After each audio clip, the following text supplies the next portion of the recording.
नमस्कार। आज एक खास विषय पर मैं वीडियो बनाने जा रहा हूं और वो है बोर्ड से रिलेटेड। कई गार्डियंस ने मुझे इससे संबंधित क्वेश्चन भेजे और मैंने उनको जवाब भी दिया, लेकिन फिर मुझे लगता है कि चूंकि कई लोग पूछ रहे हैं तो इसको विस्तार से समझाना चाहिए और एक एक पॉइंट ज़रा क्लियर करके रखना चाहिए। जो दो मेन क्वेश्चन इससे संबंधित पूछे जाते हैं, पहला वो कि सीबीएसई बोर्ड और आईसीएसई बोर्ड, इनमें से बेहतर बोर्ड कौन सा है, एक सवाल ये पूछा जाता है। दूसरा ये पूछा जाता है कि इन बोर्ड्स का असर किस क्लास से होता है, मतलब किस क्लास से हम ये समझ सकते हैं कि बोर्ड अफेक्ट डालना चालू कर देते हैं कि सीबीएसई का बच्चा है या आईसीएसई का बच्चा है। पहली बात, ठीक है, ऐसा है कि भारत सरकार के अंडर में दोनों बोर्ड चल रहे हैं। निश्चित रूप से दोनों ही बोर्ड अच्छे हैं। डिपेंड करता है कि आपकी रिक्वायरमेंट क्या है, आपका आगे ओरिएंटेशन क्या है, उसके ऊपर डिपेंड करता है।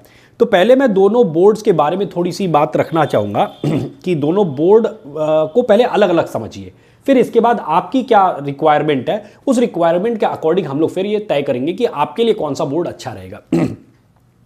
देखिए, सीबीएसई जो सिलेबस रखता है अपना, सीबीएसई का सिलेबस हमेशा आईसीएसई के रेस्पेक्ट में कम रहता है ना। दो चीज़ें आपको समझनी पड़ेंगी। आईसीएसई का सिलेबस थोड़ा ज़्यादा रहता है, सीबीएसई का सिलेबस थोड़ा कम रहता है। अगर आप 9-10th की बात करें तो अगर मैं सीबीएसई की बात करूं तो लगभग मान लीजिए कि इतनी पतली सी एक किताब होगी और इसी में साइंस की बात की जाए अगर, तो फिजिक्स भी है, केमिस्ट्री भी है, बायोलॉजी भी है। यानी अगर इसमें 12 चैप्टर हैं तो 4 चैप्टर फिजिक्स हो गए, 4 चैप्टर केमिस्ट्री हो गई, 4 चैप्टर बायोलॉजी हो गई। तो इस तरीके से सीबीएसई अपना पैटर्न रखती है। यदि आप इसी को आईसीएसई में देखेंगे तो आईसीएसई में भी इतनी ही मोटी किताब होगी, लेकिन इतनी ही मोटी किताब पता चला केवल फिजिक्स की है, इतनी फिर केमिस्ट्री की है और इतनी ही मैथ की भी है। यानी आईसीएसई के बच्चे को सीबीएसई के रेस्पेक्ट में ज़्यादा मेहनत करनी पड़ती है ना। ज़्यादा चैप्टर पढ़ने हैं, ज़्यादा तैयारी करनी है, ज़्यादा कुछ स्कोप मिलता है उसको काम करने का। अब बात यह आती है कि आपका ओरिएंटेशन क्या है, आपकी रिक्वायरमेंट क्या है।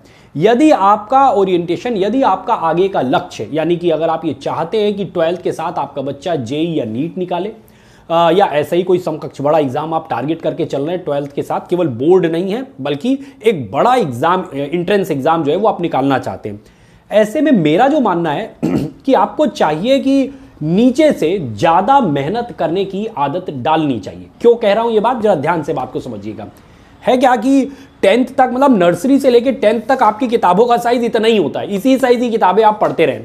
लेकिन जैसे ही आप 10th पास करके 11th में पहुंचते हैं, फिर आप किसी भी बोर्ड से हो, चाहे आप सीबीएसई बोर्ड से हो और या फिर आप आईसीएसई बोर्ड से पढ़ के आए हो, किसी भी बोर्ड से आप पढ़ के आए हो, दोनों ही केसेस में आपकी जो 11th और 12th का सिलेबस हो जाता है, ये इस किताब के रेस्पेक्ट में 4 से 5 गुना आपको 11th में पढ़ना है, फिर 4 से 5 गुना वही आपको 12th में पढ़ना है। यानी इतनी मोटी किताब फिजिक्स की, इतनी मोटी केमिस्ट्री की, इतनी मोटी मैथ की, या अगर बायोलॉजी कर रहे हैं तो इतनी मोटी बायोलॉजी की किताब आपको 11th में पढ़नी है और फिर इतनी ही आपको 12th में पढ़नी है।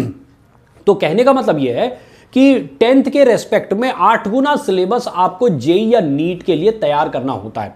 अब अगर आपकी 10th तक आदत रही है कम सिलेबस को हैंडल करने की, भाई 4 चैप्टर आपने साल भर में, आप अगर सीबीएसई बोर्ड से पढ़ रहे हैं, 4 चैप्टर आपने फिजिक्स में पढ़े, 4 केमिस्ट्री में पढ़ लिए, 4 बायोलॉजी में पढ़ लिए, तो आपका जो मतलब स्कोप है, स्कोप ही लिमिटेड है, आपको ज्यादा काम ही नहीं करने को मिला।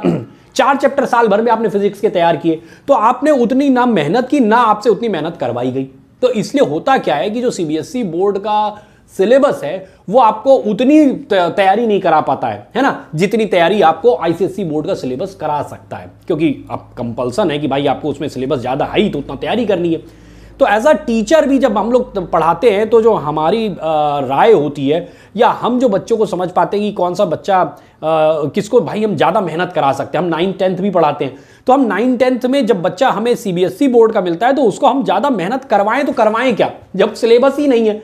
जब आईसीएसई बोर्ड का बच्चा मिलता है तो क्या है कि उसके सामने स्कोप ज़्यादा है, बच्चे के सामने काम करने को बहुत सारी चीज़ें हैं, तो हम भी उसको ज़्यादा मेहनत करवा पाते हैं।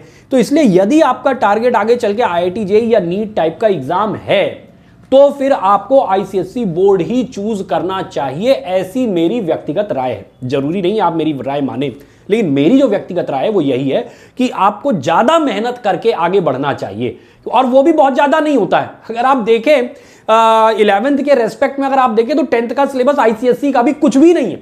और दूसरी बात यह है कि सीबीएसई बोर्ड हो चाहे आईसीएसई बोर्ड हो, 11th में आके दोनों सेम हो जाते हैं, दोनों की किताबों का वॉल्यूम एक जैसा हो जाता है, दोनों का सिलेबस सेम हो जाता है, क्योंकि फाइनली तो जेई या नीट का सिलेबस जो उसके साथ मैच करना पड़ेगा।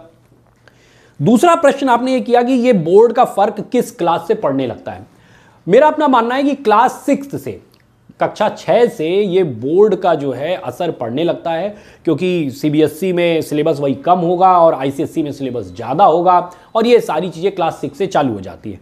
लेकिन आपको क्लास 5 के बाद ये तय करने में कि भाई अगर मान लीजिए कि आपने कहा कि नहीं बच्चे को अच्छा अब तो हमें आईसीएसई, अभी तक सीबीएसई पढ़ा रहे थे 5वीं तक, अब कहे कि अब आईसीएसई के स्कूल में ले जाएंगे, तो ये संभव बड़ा मुश्किल से हो पाता है। क्योंकि आजकल जो स्कूल्स हैं, अब मतलब हम लोग के समय ऐसा होता था कि 5वीं तक का एक स्कूल अलग होता था और छठे से स्कूल बदल जाते थे, है ना। तो अब वो स्थिति रही नहीं है। अब तो क्या है कि नर्सरी में, बल्कि प्ले ग्रुप में जिस स्कूल में आपने डाल दिया, बच्चा 12th करके वहां से निकल रहा है। तो क्लास 6 में आके अगर आप स्कूल चेंज करने की कोशिश करते हैं तो, और किसी बड़े स्कूल में, किसी दूसरे अच्छे स्कूल में ले जाने की कोशिश कर रहे हैं, तो समस्या ये आ जाती है क्लास 6 में वहां पर एंट्री ही कम मिलती है। पता चला कि वो केवल 5-6 बच्चे, 7 बच्चे क्लास 6 में ले रहे हैं, क्योंकि सीटें ही नहीं खाली हुई। जो 5वीं से पढ़ के आ रहा है उसको धक्के मार के बाहर थोड़ी निकाल देंगे कि भाई आप आगे एडमिशन लेने के लिए तो सीटें खाली करानी है, ऐसा तो हो नहीं सकता है। तो सीटें ही नहीं खाली होती हैं। इसलिए आपको तय तो पहले ही करना पड़ेगा कि हमें बच्चे को अगर उस तरफ लेके जाना है, हमारा बच्चे का कैलिबर क्या है और इस तरीके से हम किस तरफ लेके चले, उसको ज़्यादा मेहनत करवाने की आदत डालनी है या कम सिलेबस में रखना है, तो ये चीज़ आपको पहले से तय करना पड़ेगा और उस हिसाब से आपको स्कूल चूज़ करना होगा। अंतिम बात यही कहना चाहूँगा कि अभी वैसे new education policy Modi ji लेके जो आए हैं, जब ये पूरी तरीके से इम्प्लीमेंट हो जाएगा तो ये बोर्ड्स का जो डिफरेंस है ये वैसे ही खत्म हो जाएगा। ये अभी तभी तक के लिए है जब तक कि ये पूरी तरीके से न्यू एजुकेशन पॉलिसी इंप्लीमेंट नहीं हो जाती है। जैसे ही ये इंप्लीमेंट हो जाएगी सारे बोर्ड एक समान हो जाएंगे, सबकी किताबें एक जैसी होंगी, सबकी मार्किंग क्राइटेरिया वगैरह सब कुछ एक जैसा हो जाएगा। लेकिन फिलहाल तो अभी सब बोर्ड अलग अलग एग्जिस्ट कर रहे हैं और सबका अपना सिलेबस है, सब अपने हिसाब से चल रहे हैं। तो इसलिए आपको ये तय करना पड़ेगा पहले कि भाई हमारा बच्चा किस तरफ जाने वाला है। जब आप ये तय कर लेंगे तब आप तय कर पाएंगे कि हमें बोर्ड कौन सा चूज करना चाहिए। अब उसे मान लिया कि स्पोर्ट्स की दिशा में जाना है, खेलना कूदना है उसे, तो उसका सिलेबस जो एकेडमिक सिलेबस है वो एकेडमिक सिलेबस कम होना चाहिए। यदि उसे सिंगिंग में जाना है, पोइट्री में जाना है, उसे किसी और ऐसी लाइन में जाना है, उसे कोई और भी लाइन हो सकती है जिस लाइन में जाना है, तो उसका एकेडमिक सिलेबस कम होना चाहिए, तो उसे सीबीएसई सिलेबस आप लेके चलिए। लेकिन यदि आप उसे एकेडमिक लेवल पे ही आगे लेके अच्छा जाना चाहते हैं, उसे जेई नीट ये सब कुछ निकलवाना चाहते हैं, तो उसका एकेडमिक सिलेबस अच्छा खासा होना चाहिए। और इसलिए अच्छे खासे से मतलब है वो भी 9-10 का सिलेबस कोई बहुत ज़्यादा नहीं होता है, उसमें कोई घबराने की बात नहीं है। वो भी सिलेबस इतना है 11th के रेस्पेक्ट में उसका सिलेबस बनने का ना 1/4 है।